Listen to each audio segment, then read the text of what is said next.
Hello. आज हम एक ऐसी कहानी के बारे में बात करेंगे जो शायद से नेपाली लोगों ने भी कहीं बार ना सुनी हो। और ये कहानी है किच कन्या या फिर किच कांडी की, जिसे हिंदी में बोला जाता है खूनी दुल्हन। ये कहानी एक शापित आत्मा की है जो लड़कों का शिकार करती है।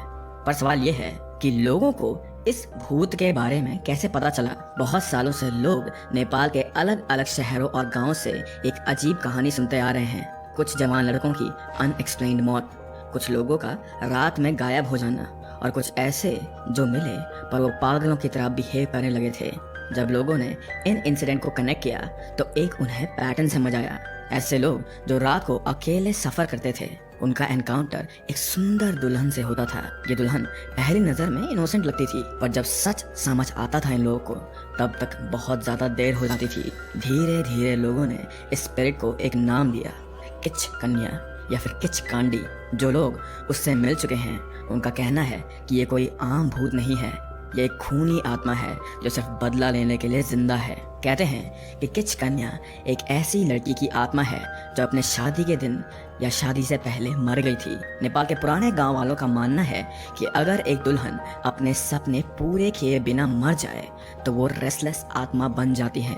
वो चैन से नहीं रह पाती और दुनिया को अपने दुख का एहसास करवाना उसका इकलौता मकसद बन जाता है। और किच कन्या की सबसे डेंजरस बात यह है कि वो इंसानों के बीच में एक इंसान की तरह ही बिहेव करती है। वो हमेशा सुंदर दिखती है, हमेशा हंसते मुस्कुराते चेहरे के साथ तुम्हें दिखाई देगी, पर उसकी एक छुपी हुई हकीकत तो ये है कि उसके पैर उल्टी डायरेक्शन में होते हैं। तुम लोगों ने किच कन्या या फिर किच कांडी जो ये भूत है, इसका एक वर्जन हमारे हिंदू वर्डों में भी सुना होगा, जिसके ऊपर भी मैंने एक कहानी बना रखी है, which also inspired the movie स्त्री 2। लेकिन नेपाल के इस अर्बन लेजेंड की खास बात यह है कि ये लड़की लड़कों को उनकी कमजोरी से पकड़ती है। या तो वो उन्हें उसके प्यार में फंसाकर पकड़ती है, या फिर वो हमेशा रास्ते में एक हेल्पलेस मुसाफिर बनकर उन्हें अपने करीब बुलाती है, जिसके बाद उनकी हेल्प करने की वजह से ये आदमी, ये मर्द उसके जाल में फंस जाते हैं। नाउ ये सिर्फ एक अर्बन लेजेंड नहीं है, कई सारे लोगों ने रियल लाइफ में इस खूनी चुड़ैल का सामना भी करा है। And the only legit story that I could find everywhere was from a guy, Sanjay. Sanjay एक हॉरर लवर था जो काठमांडू से पोखरा अपनी बाइक पे ट्रैवल कर रहा था। वो रात के 2 बजे एक जंगल वाले रास्ते से गुजर रहा था। तभी बीच रास्ते में उसने एक लड़की को देखा जो कि शादी के जोड़े पहने हुए थी और उसकी आंखों में आंसू थे।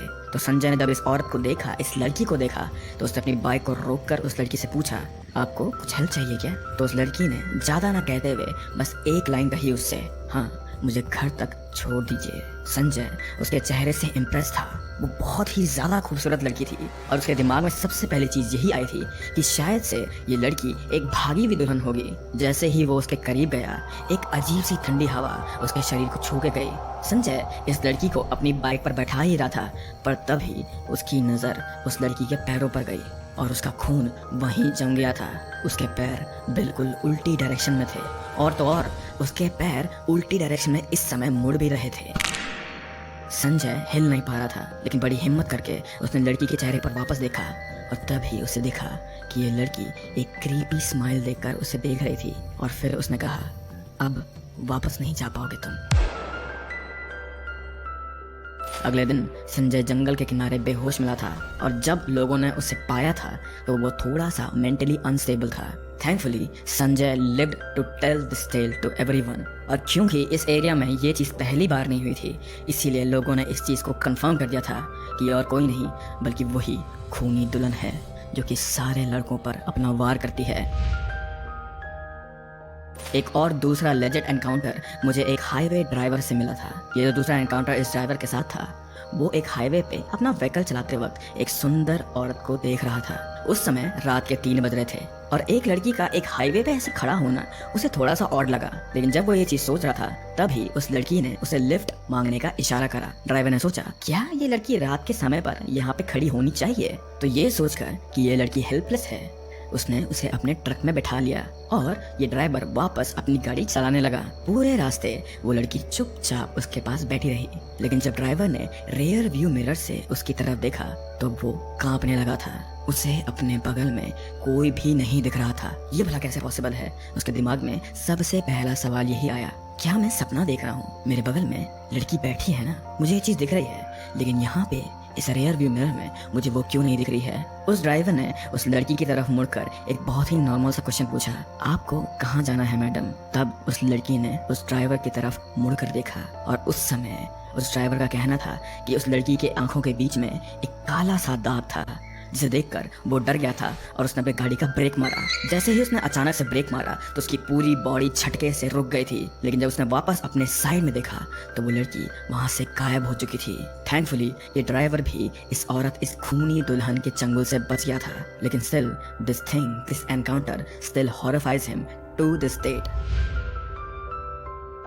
तो अब हमें इतना तो पता है कि अगर तुमने कभी किचकन्या या फिर किचकांडी औरत को या फिर खूनी औरत को देखा है तो उसे आइडेंटिफाई करने के 2 बहुत ही ज़्यादा या फिर 3 बहुत ही ज़्यादा आसान से हिंट्स हैं। पहला ये कि वो हमेशा एक शादी के जोड़े में रहती है और वो बहुत खूबसूरत दिखती है। दूसरा ये कि उसके पैर मुड़े हुए या फिर मुड़ने की प्रोसेस में होते हैं। और तीसरी बात ये कि इस भूत के, इस आत्मा का सबसे बड़ा दुश्मन है एक शीशा।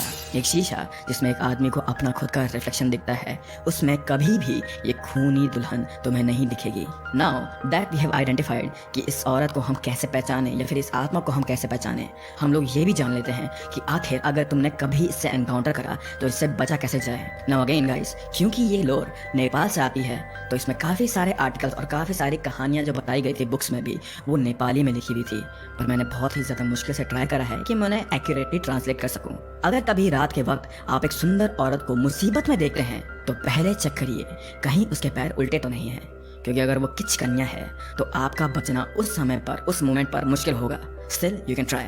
फिर भी जो लोग इस भूत से एनकाउंटर कर चुके हैं उनकी कुछ टेक्निक्स हैं जो मैं आपको बताने वाला हूँ। सिंपल सी चीज ये है कि उसे इग्नोर करो और वापस मुड़ जाओ। किचकन्या सिर्फ उन्हीं लोगों को पकड़ती है जो उसका शिकार बनने के लिए रुकते हैं। अगर आप बिना देखे निकल जाए वहां से या कुछ ना कहें तो आप शायद बच सकते हैं। दूसरा है सिंदूर और धागा। नेपाल के पुराने लोग सिंदूर और धागे को शुभ मानते हैं। कहते हैं अगर आपके पास ये 2 वस्तुएं हैं तो आप किचकन्या के चंगुल से बच सकते हैं। बस आपको ये करना है कि सिंदूर और धागा या तो अपने शरीर के पास रखिए या फिर अगर आपने किचकन्या को देख लिया है तो उसी जगह पर वो सिंदूर और धागा जमीन पर रख दीजिए। और तीसरा है मंत्र पढ़िए, पूजा करिए।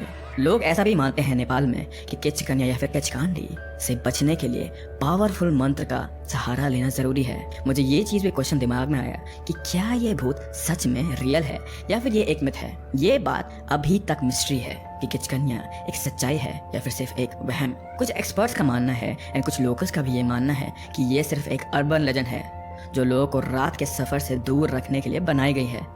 लेकिन जो लोग इस भूत से मिल चुके हैं वो आज भी ये दावा करते हैं कि ये सब सत्य है। नेपाल के कुछ जंगल और हाईवे पे आज भी रात को ट्रैवल करना बहुत ज़्यादा डेंजरस माना जाता है। लोग कहते हैं कि अगर आप किचकन्या के एरिया में घुस गए तो कोई भी मंत्र या टैलिस्मैन आपको बचा नहीं सकता है। तो आप लोगों का क्या मानना है? किचकन्या क्या एक कहानी है या फिर सच्चाई, या फिर सिर्फ ये एक ऐसी आत्मा है जो दुनिया को याद दिलाती है कि सिर्फ सुंदर चेहरा हमेशा सेफ नहीं होता है, सिर्फ एक सुंदर चेहरा हमेशा ट्रस्ट वर्दी नहीं होता है। Well that was it for today's video guys and I hope कि तुम लोग को बहुत ज़्यादा पसंद आई होगी।